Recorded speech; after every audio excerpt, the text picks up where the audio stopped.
রাজধানীর foreign service একাডেমিতে প্রধান উপদেষ্টার প্রেস উইংয়ের সংবাদ সম্মেলন।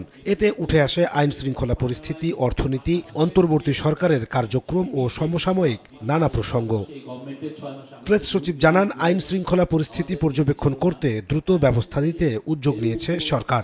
এরই মধ্যে সব বাহিনীর সমন্বয়ে কেন্দ্রীয় কমান্ড সেন্টারের কার্যক্রম শুরু হয়েছে, যা দ্রুত আইন শৃঙ্খলা পরিস্থিতির উন্নতি ঘটাবে বলে আশা তার। আশা করছি যে এর ফলে বাংলাদেশে আইন শৃঙ্খলা পরিস্থিতি আরও উন্নত হবে এবং খুব কুইক রেসপন্স করা যাবে। পুরো জায়গায় যদি দেখা যায় যে কোনো আইন শৃঙ্খলা পরিস্থিতির অবনতি হওয়ার একটা আশঙ্কা হচ্ছে, সেখানে এই কুইক রেসপন্স করবেন তারা।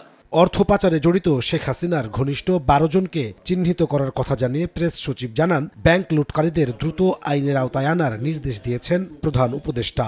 প্রফেসর ইউনূস বলেছেন, যারা যারা এই যে ব্যাংক ডাকাতির সাথে জড়িত, যাদের বিরুদ্ধে সুনির্দিষ্ট অভিযোগ আছে, তাদেরকে খুব দ্রুত আইনের আওতায় আনার কথা বলেছেন। 12টি যারা অলিগার্ক বা বড় যারা এই ব্যাংকিং সিস্টেমের থেকে লুটপাটের সাথে যারা জড়িত বা বিদেশে টাকা নিয়ে গেছেন, এদেরকে আইডেন্টিফাই করা হয়েছে।